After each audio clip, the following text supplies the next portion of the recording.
Okay sir. Okay, अभी मैं बता रहा था कि डब्ल्यूबीसी का काउंट का, तो डब्ल्यूबीसी जो काउंट था, तो अभी तो मैं बता ही दिया हूँ कि डब्ल्यूबीसी काउंट के लिए जो कैलिब्रेट जो है करने के लिए 0.5 जो ब्लड लेते हैं, और उसके बाद 1 mm तक उसका एक यूनिट होती है आगे बीट से पहले, जो डिवाइड बीट जहाँ रहती है वहाँ राउंड के अंदर पहले, लेकिन ब्लड लेने के बाद 11 तक, यानी इसके अंदर का जो बीट है उसके 10 यूनिट होती है, डब्ल्यूबीसी फ्लूइड आती है। देखिए फिर एडमिट, और पूरा मिलाकर 11 यूनिट होती है, और जिसको मिस करके सिर्फ ओनली 1 यूनिट अंदर पुश किया जाता है काउंटिंग चैम्बर पर, ये काउंटिंग चैम्बर पर। और एक mm का जो है इसमें 16 स्मॉल स्क्वायर होते हैं, that is called 16 into 4, that is called 16 into 4, that is called 64 small square होती है। इसको मल्टीप्लाई करते हैं 50 से। उसके बाद जो नॉर्मल जो काउंट होता है वह पर क्यूबिक मिलीमीटर में होता है, जो नॉर्मल कितना होता है 4000 से 11000 सेल्स पर क्यूबिक मिलीमीटर। ये मैनुअल है, जो डब्ल्यूबीसी काउंट मैनुअल ही अच्छा होता है, जनरल सेल काउंट में मिक्स सही ढंग से नहीं हो पाया, कैलिब्रेट नहीं कर पाया है मशीन की, जिसके कारण सेमी ऑटो या ऑटो एनालाइजर में उतनी इंपॉर्टेंट नहीं है। सेमी ऑटो में इतनी इंपॉर्टेंट डब्ल्यूबीसी की नहीं होती है जितनी इंपॉर्टेंट इसमें होती है मैनुअल करने से। इसलिए डब्ल्यूबीसी काउंट और डिफरेंशियल काउंट हमेशा मैनुअल ही करना चाहिए, टोटल डब्ल्यूबीसी डिफरेंशियल। और आरबीसी और प्लेटलेट्स ज्यादा रहता है, मिलियन में या लाख में है टोटल काउंट, इसलिए वह न्यू बर्थ काउंटिंग चैम्बर में एक पर दूसरे पर चढ़ा रहता है, इसके वजह से कैलकुलेशन में डिफर होता है। ठीक है, इसका जो इलेक्ट्रॉनिक्स मेथड है उसका एडवांटेज क्या है? एडवांटेज क्या है? Easy and repeat method. अब जो अभी इजी अवेलेबल है और लोग अच्छा मानते हैं कि जल्दी हो जाता है, इजी हो जाता है, फास्ट होता है, लेकिन टाइम सेविंग है वेरी। यानी जब ज्यादा मान लीजिए एक दिन में 100, 200, 300 जितना भी है सैंपल पिला सकते हैं। और इसकी जो है डिसएडवांटेज क्या है कि कॉस्टली है, कैलिब्रेशन हमेशा एरर हो सकता है, कहीं मिक्सिंग प्रॉब्लम हो सकता है, कभी वोल्टेज प्रॉब्लम हो सकता है, और इसलिए डब्ल्यूबीसी करंट के लिए उतनी अच्छी चीज नहीं है। इलेक्ट्रॉनिक्स मेथड मैनुअल ही बेटर है। और कभी कभी क्या करता है, क्लम्पिंग में ब्लड अंदर मशीन में क्लम्प भी कर जाता है, रिएक्शन भी कर जाता है दूसरे से, इसलिए भी नहीं करना चाहिए, क्योंकि अंदर ट्यूब या पिपेट अंदर से वाश सही ढंग से नहीं होने की वजह से ब्लड फट जाता है, क्लम्पिंग होता है, उसमें भी एरर देता है रीडिंग। लोग टेक्नीशियन जानते नहीं है और दे देते हैं रिपोर्ट, इसलिए हमेशा मैनुअल बेस्ट होता है। और अभी मैं इससे पहले तुमको बता चुका हूं कि न्यूबर्स काउंटिंग चैम्बर में आरबीसी, प्लेटलेट्स, सीएसएफ, काउंट या जो भी सेल काउंट है, जैसे एसाइटिस फ्लूइड एग्जामिनेशन में करते हैं, प्लूरल फ्लूइड या साइनोवियल फ्लूइड, पेरिकार्डियल फ्लूइड के लिए जितने फ्लूइड हैं बॉडी फ्लूइड में, जिसके लिए फ्लूइड में टोटल काउंट देखना है, उसके लिए न्यूबर्स काउंटिंग चैम्बर ही यूज करना चाहिए, बेहतर है। ठीक है, ये मशीन ऑटोमेटेड हीम एनालाइजर है। ये मशीन अब पिक्चर से बता देता हूँ, ऐसा होता है। इसका जो है ग्राम जो इसी तरह पिक्चर फोटो में आता है, ये इस तरह का एक डाटा है, ऐसे आते उसमें। आप इसके बाद मेन इम्पोर्टेंट है, अभी जो इम्पोर्टेंट हुआ बहुत इम्पोर्टेंट है, क्योंकि जब तक डॉक्टर प्रैक्टिस में रहोगे डब्ल्यूबीसी का डिफरेंशियल काउंट जानना बहुत ही जरूरी है। बिना इसके जाने तुम क्लिनिक में प्रैक्टिस कर नहीं सकते हो। ठीक है, इसके लिए डब्ल्यूबीसी काउंट करने के लिए डब्ल्यूबीसी डिफरेंशियल काउंट करना जानना बहुत जरूरी है। इसका नॉर्मल रेंज, इसका कैसे होता है, एक्यूट क्रोनिक में क्या डिफर है, ये चीज जानना जरूरी है। लर्निंग ऑब्जेक्ट में इसका जो इम्पोर्टेंट है, सबसे पहले इंट्रोडक्शन क्या है, दूसरा आइडेंटिफिकेशन ऑफ डब्ल्यूबीसी, थर्ड चीज differential counting of WBC, fourth is pathological variation in DLC, तो 4 टॉपिक है, अभी देखते हैं जितना हो सकता है आज, नहीं तो कल भी पढ़ाऊंगा। तो डिफरेंशियल WBC कांट का बहुत ही इंपॉर्टेंट चीज है, इसको कभी जिंदगी में डॉक्टर को भूलना नहीं चाहिए। डिफरेंशियल WBC का इंपॉर्टेंट बहुत ही जरूरी है। तो DLC relative proportion of different leucocyte express as the percentage, जो इसका है यूज में है to support the diagnosis of infection, inflammation और allergic disorder, diagnosis of the malignant blood disorder. तो यूज के इसलिए करते हैं। लर्न क्या है, लर्निंग ऑब्जेक्ट है, अभी मैंने बता दिया है कि introduction, identification of WBC, function, pathological variation in differential leucocyte count. WBC count में जानना जरूरी है कि how many types of the WBC, there are 2 types of the WBC। First एक वन टाइप को that is called granulocyte type, और another is agranulocyte और non granulocyte. 2 type में डिवाइड करते हैं। ग्रेनुलोसाइट को का इंपॉर्टेंट याद करना, देखो 5 टाइप जो है इसकी हमेशा प्रैक्टिस में इंपॉर्टेंट है। अगर ये नहीं जानोगे प्रैक्टिस में तो अच्छे डॉक्टर कभी नहीं करा सकते हो, किसी से पूछना पड़ेगा, बोरो लेने की जरूरी नहीं है। अगर इसको जानना जरूरी है, नॉर्मल रेंज क्या है, हर मेथड हर लैब वाला अलग अलग तुमको बता देगा कि ये एवरेज है, एवरेज रेंज बहुत डिफर होता है। इसलिए अगर तुम डिफरेंशियल नॉर्मल ओरिजिनल नहीं जानोगे और उसकी क्यों होता है तो सब टेक्नीशियन बेवकूफ बना देगा और तुम्हारा रिजल्ट डायग्नोसिस गलत हो जाएगा, जिसके कारण तुमसे पेशेंट चला जाएगा। तो इसलिए डिफरेंट WBC यानी पैथोलॉजी का मतलब फिर से बताओ, समझो कि पैथोलॉजी का मतलब क्या है। पैथोलॉजी का मतलब है it deals with the study of disease, their causes and symptoms. याद रखना, इसलिए पैथोलॉजी का जानना जरूरी है, पैथोफिजियोलॉजी का जानना बहुत ही जरूरी है। समझ रहे हो मैं क्या बोल रहा हूँ? पैथोलॉजी का जानना जरूरी है, पैथोफिजियोलॉजी का जानना बहुत ही जरूरी नेसेसरी है, याद रखना। इसलिए इसको पहले 2 टाइप में बांटा गया है WBC को, ग्रेनुलोसाइट एंड नॉन ग्रेनुलोसाइट और ए ग्रेनुलोसाइट। ग्रेनुलोसाइट में नंबर 1 न्यूट्रोफिल्स। न्यूट्रोफिल्स का दूसरा नाम क्या है? पॉलीमॉर्फोन्यूक्लियर। याद रखना, न्यूट्रोफिल्स क्यों कहते हैं? न्यूट्रो मीन्स न्यूट्रल, फिल्स मीन्स ग्रेनुल्स। ऐसा सेल जिसकी ग्रेनुल्स न्यूट्रल हो दैट इज कॉल्ड, ना एसिड हो ना बेस हो दैट इज कॉल्ड न्यूट्रल। याद रखना, न्यूट्रल क्या है? ना एसिड हो ना बेस हो दैट इज कॉल्ड न्यूट्रल। तो ऐसा ग्रेनुल जिसके, ऐसा फिल ग्रेनुल जिसका यानी ऐसा सेल जो न्यूट्रल रखता हो दैट इज कॉल्ड न्यूट्रोफिल। दूसरा उसको पॉलीमॉर्फोन्यूक्लियर कहते हैं। पोली मीन्स 2 या 2 से ज्यादा को पोली कहते हैं। याद रखना, 2 या 2 से ज्यादा को पोली कहते हैं। मोर्फो मीन्स न्यूक्लियस, बनावट, पॉलीन्यूक्लियर मीन्स न्यूक्लियस। ऐसा सेल जिसकी न्यूक्लियस 2 या 2 से ज्यादा हो दैट इज कॉल्ड पॉलीमॉर्फोन्यूक्लियर कहते हैं। याद रखना। तो इसमें WBC न्यूट्रोफिल्स का जो होता है लॉब्स होता है 2 to 5 लॉब्स नॉर्मल होता है। दूसरा अगला पॉइंट है इओसिनोफिल। इओसिनोफिल, इसनोफिल अभी रेंज बताएंगे नॉर्मल इसके बाद, लेकिन समझो पहले दूसरा डिफिनेशन मैं बता रहा हूँ। इसनोफिल इओसिन डाई, ऐसा phils means granules, eosin dye ऐसा डाई जो इओसिन डाई हो that is called acid dye हो that is called eosin dye, acid dye that is called red और पिंक डाई हो। यानी इसकी फिल्स ग्रेनुल ये एसिड नेचर रखता हो, ऐसा सेल, ऐसा न्यूक्लियस जो एसिड रखता हो, ग्रेनुल रखता हो या इओसिन डाई रखता हो दैट इज कॉल्ड इओसिनोफिल।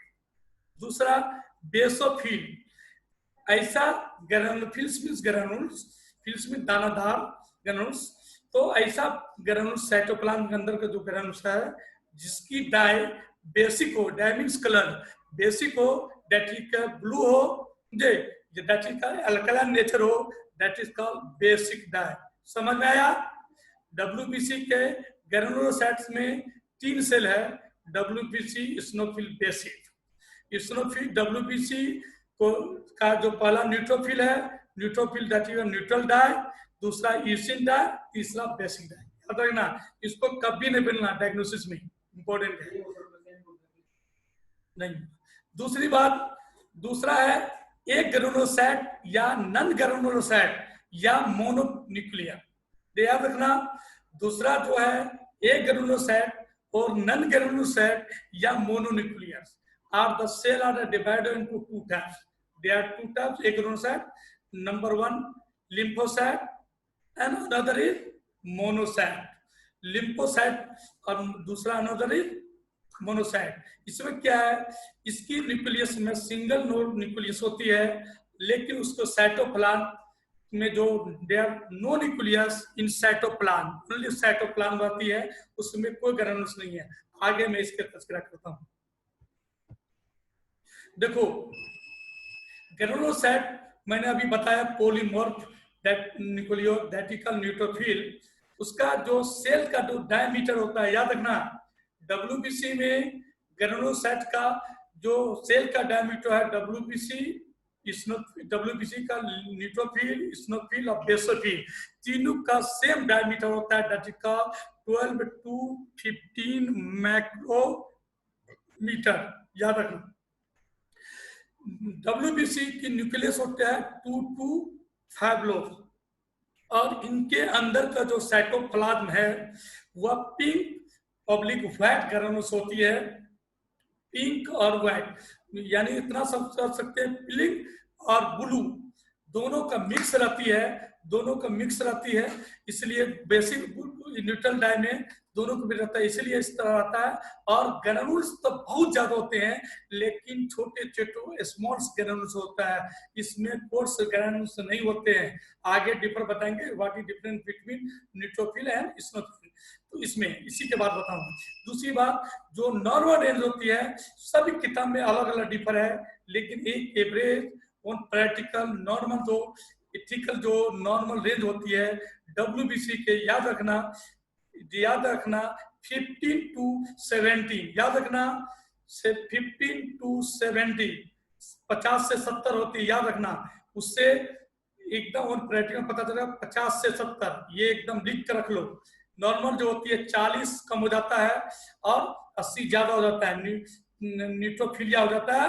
तो अगर एवरेज में समझो 50 से नीचे हो या 40 से नीचे है तो न्यूट्रोपेनिया कहेंगे, और नॉर्मल में और 70 से ज्यादा हो तो न्यूट्रोफिलिया कहेंगे। याद रखना पॉइंट दो चीज, न्यूट्रोपेनिया एंड न्यूट्रोफिलिया, इसका याद रखना। दूसरी बात, absolute count of the polymorphonuclear 2000 से 200 to 75,000। याद रखना इसको, absolute count of the neutrophil 2000 to 75,000 μ/m है, ठीक है, याद रखना इसको। डब्ल्यूबीसी का आगे बढ़ता मैं, बस 5 मिनट, ठीक है 5 मिनट। ग्रेनुलोसाइट्स में यूसिनोफिल को एसिडोफिल कहते हैं, याद रखना। फिर मैं बता रहा हूं, इसमें कोर्स ग्रेनुलोस होते हैं इसमें, और दूसरी बात इसमें न्यूक्लियस बैलो बेड होते हैं, लेकिन नहीं 2 to 3 लॉब्स होते हैं इसमें भी, डब्ल्यूबीसी में, इस्नोफिल में। याद रखना इसमें कोर्स ग्रेनुल्स होते हैं और योसिन डाई होते हैं। इसके साइटोप्लाज्म के अंदर जो डाई होता है योसिन डाई होते हैं, एसिड डाई होता है। इसका इस्नोफिल का नेचर एसिड होता है, याद रखना एसिडिक। और साइटोप्लाज्म में कोर्स ग्रेनुल्स होते हैं, परसेंटेज 1 to 6% होता है नॉर्मल, याद रखना। लेकिन अपनी उत्तरी बिहार में, खासकर अपनी उत्तरी बिहार में बाढ़ का एरिया है, जिस एरिया में बाढ़ एरिया हो, सर्दी के एरिया हो, उस एरिया में 1 to 10 भी कहेंगे, 10 का बिलो 10 तक नॉर्मल आता है, लेकिन 10 से ऊपर जब रहेगा तब एबनॉर्मल। लेकिन अकॉर्डिंग एक नॉर्मल जो एवरेज है 1 to 6% एक नॉर्मल रेंज है इस्नोफिल का। और इसका जो है absolute count of the eosinophil जो कॉन्डल है 40 to 4000 मैक्रोलीटर है। याद रखना इसको, कभी नहीं भूलना इस चीज को, और इसको स्लाइड भी मैं शेयर करूंगा इंशाल्लाह। तो एब्सोल्यूट काउंट पर मिलो मैक्रो लीटर जो है 40 to 400 मैक्रो लीटर है पर एम। ये हो गया। अगला तीसरा है बेसोफिल। बेसोफिल में ये भी सेल डायमीटर इसको 12 to 15 मैक्रोमीटर होता है। याद रखना, इसकी डाई बेसिक डाई होती है, पिक्चर से भी पता है उसमें भी। और इसमें भी कोर्स ग्रेनुल होते हैं, सिंगल एसेपेट या एकदम सिंगल लगेगा कि न्यूक्लियोटाइड से एक से दो लोग टैप लगेगा, लेकिन अक्सर सिंगल एसेपेट घुमा हुआ राउंड टैप पर आता है अक्सर इसमें। और ये बेसिक डाई होती है, इसकी जो नेचर होती है वह बेसिक नेचर होती है।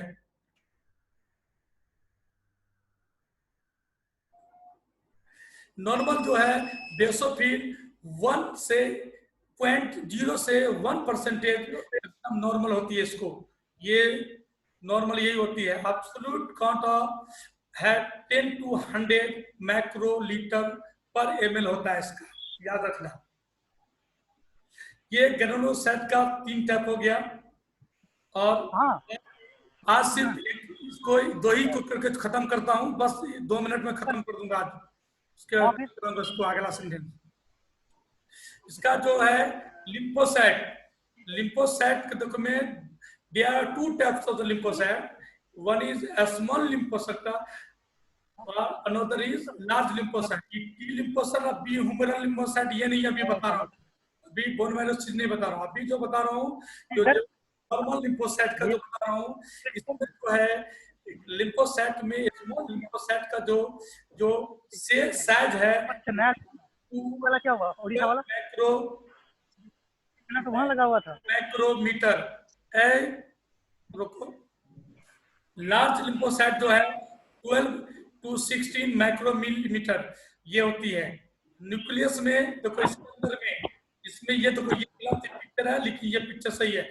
इसमें देखो ये पिक्चर में ये साइटोप्लाज्म बुलिश डाई है, लेकिन ये रेड न्यूक्लियस है, लेकिन इसके अंदर देयर नो साइटोप्लाज्म है, देयर नो न्यूक्लियस। ये न्यूक्लियस इसमें गलत दिया है, गलत है, क्लम्पेट नहीं होता है इसमें, गलत है।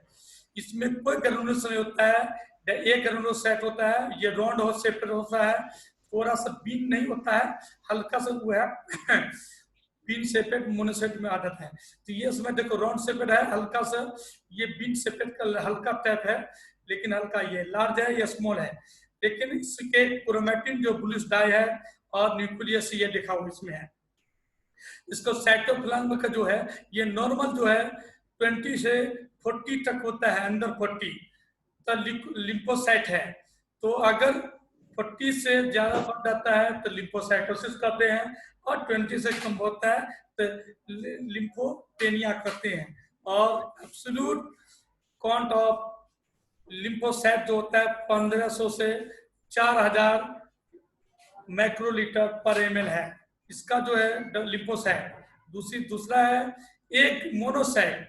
It is the largest cell of the body. It is the monocyte is the largest cell of the body, single lobe nucleus, bean shaped और इसकी देखो न्यूक्लियस में बीन सेपेड मिलेगा, कभी कभी हॉर्सशू सेपेड भी मिलेगा। Horseshoe shaped, bean shaped, diameter 12 to 20 micrometer, और इसकी बड़ा लार्ज सेल है। और उसके बाद क्रोमेटिन अंदर में दो साइटोप्लाज्म है, there no granulocyte in the cytoplasm. और इसके अंदर ये नॉर्मल 2 to 10 भी नहीं होता है, 1 to 4% नॉर्मल इसमें भी होता है। मोनोसाइट में नॉर्मल 1 to 4% नॉर्मल होता है।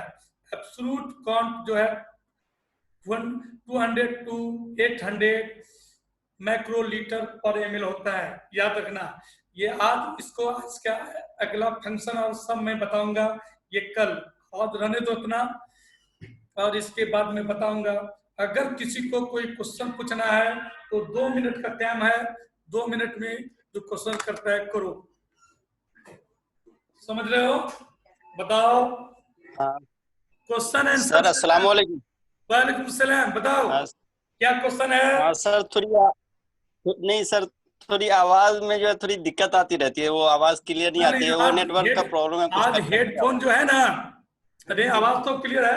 आज यस। जो आज हेडफोन फोन घर पर भूल गया था, नहीं ले नहीं पाया था, किसी से बातचीत में लग गया, टाइम नहीं था, इसलिए आवाज तुमको लग रहा होगा, लेकिन पूरा यहाँ बोल रहे आवाज तुम लोग को सुन रहा है। बोलो क्या क्वेश्चन पूछना है, कोई नहीं सर, बस यही क्वेश्चन, कोई बताना था। क्वेरी बताओ। हेलो हेलो हेलो, एक मिनट हो गया यार, तुम तो उससे हमको नहीं मतलब है, हम नहीं रखते पैसा वापस कर, हमको गवर्नमेंट पैसा देती है, वो देती है। एक मिनट को हम नहीं देंगे, चेंज देंगे दूसरा, कोई बात नहीं, क्योंकि ये हम गवर्नमेंट पैसा देती है ना, इसलिए तुम समझो बात। हम लोग को नहीं करवा दीजिएगा, चुप रहो, बोलो नहीं। हाँ, कोई क्वेश्चन पूछना है अब तुम लोग को जो नहीं किया सर, हो। Thank you sir. हाँ बोलो वाले साहब। नदीम ठीक है साहब, सर, नहीं पूछना सर कुछ। क्वेश्चन कुछ, यस सर। कुछ क्वेरी नहीं सर, नहीं सर, अभी कोई क्वेश्चन नहीं है सर। समझ में आया कुछ? यस सर, समझ में आया। अगर नहीं आया तो मेरे पर्सनल व्हाट्सएप नंबर पर शाम में बात कर सकते हो, कुछ भी क्वेश्चन। दूसरी बात, इससे इंशाल्लाह स्लाइड शेयर कर दूंगा, ठीक है? अभी ओके सर। स्लाइड शेयर कर दूंगा, बहुत इंपॉर्टेंट चीज है, समझे? और इसको समझना सर चाहिए। लाइफ स्पैन कितना होता है? क्या सर चीज? डब्ल्यूबीसी का लाइफ स्पैन कितना होता है? बता क्या बात। डब्ल्यूबीसी का लाइफ स्पैन। डब्ल्यूबीसी में देखो सब सेल का, पांचों सेल का अलग अलग लाइफ स्पैन होता है, लेकिन एक एवरेज 7 से 14 दिन होता है। डब्ल्यूबीसी का लाइफ स्पैन एक एवरेज 7 to 14 डेज है, लेकिन डब्ल्यूबीसी में जैसे एसनोफिल का लंबा है 14 डेज, न्यूट्रोफिल का 7 दिन, समझे? एक एवरेज सबका अलग अलग है, पांचों टाइप का, लेकिन एक एवरेज 17 to 14 डे। ओके, एकदम अच्छा क्वेश्चन किया। बोलो और। सर ये इसका काउंट जो बढ़ जाता है डब्ल्यूबीसी का, हाँ तो सर इसका कॉज क्या है? जैसे कि मतलब कि ऐसे तो अलग अलग कॉज बहुत है, लेकिन एक कॉमन कॉज क्या है कि जैसे कि एक बैक बढ़ जाता है या घट जाता है? देखो, अभी आधा तो बोल दिया मुझसे, आधा फिर आगे इसका डीपली भी जाऊंगा, लेकिन समझ लो तुम। देखो, कोई भी एक्यूट पे याद रखो, भी एक ही क्वेश्चन, अगला कुछ नहीं, कि कोई भी एक्यूट इन्फेक्शन, याद रखना, कोई भी एक्यूट इन्फेक्शन में डब्ल्यूबीसी काउंट बढ़ता है पहले, ठीक है? किसमें? Acute infection. एक्यूट इन्फेक्शन इतने समझ जाओ, आगे कुछ नहीं। अगला फिर सोचोगे क्रोनिक नहीं, एक्यूट इन्फेक्शन, किसी टाइप की एक्यूट इन्फेक्शन में डब्ल्यूबीसी काउंट बढ़ता है। ओके, किसी जैसे ट्रोमा हुआ, चोट लगा, कोई चीज नाम बताओ, किसी भी टाइप का फीवर आया, कहीं भी लगा, कुछ भी हुआ, कोई भी एक्यूट वायरल इन्फेक्शन हो, वायरल में भी कमता है, बैक्टीरियोलॉजिकल, लेकिन एक क्वेश्चन कर सकते हो एक्यूट बैक्टीरियोलॉजिकल इन्फेक्शन में बढ़ता है। समझ में आ गया? और कुछ? Yes sir. बोलो। क्रोनिक में कमेगा, क्रोनिक में कमेगा, क्रोनिक में सिर्फ ल्यूकेमिया में, क्रोनिक में सिर्फ ल्यूकेमिया में बढ़ेगा डब्ल्यूबीसी काउंट, ठीक है? Yes sir. तो ल्यूकेमिया तो सर इमैच्योर डब्ल्यूबीसी का काउंट बढ़ता है ना? क्या चीज? ल्यूकेमिया में तो जैसे कि इंक्रीज ऑफ इमैच्योर डब्ल्यूबीसी। ऐसा देखो, ल्यूकेमिया में इमेच्योर तो हो ही जाता है, समझे? एबनॉर्मल सेल तो हो ही जाता है, लेकिन टोटल काउंट बढ़ेगा, डब्ल्यूबीसी में लिम्फोसाइट बढ़ेगा, ठीक है? लिम्फोसाइटोसिस हो जाएगा, समझे? ये हो जाएगा। और बोन मैरोसिस में लिम्फोब्लास्ट सीरीज बढ़ेगा, समझे? मेगालोब्लास्ट बढ़ेगा, समझे? ये चीज उसका सीरीज बढ़ेगा। तो लिम्फोसाइटिक, एक्यूट लिम्फोसाइटिक ल्यूकेमिया है, या क्रोनिक लिम्फोसाइटिक ल्यूकेमिया है, एक्यूट मेगालोब्लास्टिक ल्यूकेमिया है, या क्रोनिक है, उसमें हर तरह का अलग अलग सेल है, समझे? वह इम्मेच्योर सेल में बदल जाएगा, लेकिन सेल में टोटल काउंट क्रोनिक है, क्योंकि ल्यूकेमिया एक बार पता नहीं चलता है कि आया, ब्लड हो गया, पैदा हुआ, ल्यूकेमिया हो गया, वह धीरे धीरे सेल का एब्नॉर्मल ग्रोथ है, इमेच्योर सेल है उसका, समझे, कभी जेनेटिक है धीरे धीरे बढ़ेगा, इसलिए कि धीरे धीरे सेल का वो ट्रांसक्रिप्शन होगा, बहुत चीज है, ट्रांसलोकेशन होगा, बहुत चीज उसमें, तो उसके लिए एक बैग अभी कुछ नहीं होता है कि एक बार बढ़ा, इसलिए कोरोनिक में सिर्फ बढ़ता है ल्यूकेमिया में, और यह कोरोनिक 2 कोई कोरोनिक इन्फेक्शन है और रिकरेंट हो रहा है कि जैसे पहले टीबी में माइकोबैक्टर ट्यूबरकुलोसिस में शुरू में बढ़ा, कोरोनिक में फिर कमा, लेकिन रिकरेंट करके एमडीआर ट्यूबरकुलोसिस हो रहा है, मान लिया MDR multi drug resistant tuberculosis recurrent हो रहा है, जिसके कारण टोटोकॉन बढ़ेगा, समझ में आया? Yes sir. Recurrent, acute recurrent infection,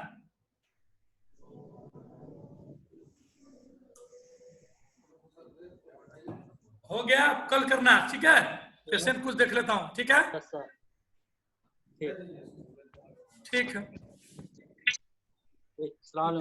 short list भेजो, शॉर्ट लिस्टेड भेज दो, स्क्रीनशॉट कर लो तुम लोग, रुकिए ना भाई, इतना धड़पड़ा तुम ऐसा नहीं करो बाबू, ऐसा नहीं करो, धड़पड़ा। तुम्हारे पैरवी करने से क्या मतलब, हम क्लास छोड़ दे, बोलो ना तुम, अरे ऐसा तुम कर रहे हो, क्लास तो सब चीज है, टाइम निकाल लिया, कर रहे हैं ना, नहीं तो 1 मिनट हो गया, सर 5 बजे शॉर्ट स्क्रीन करके भेज दो, एक बार देख लिए हैं उसे, कुछ देखा नहीं दे रहा हमको भी, थोड़ा सा तुम लोग कर लिया स्क्रीनशॉट,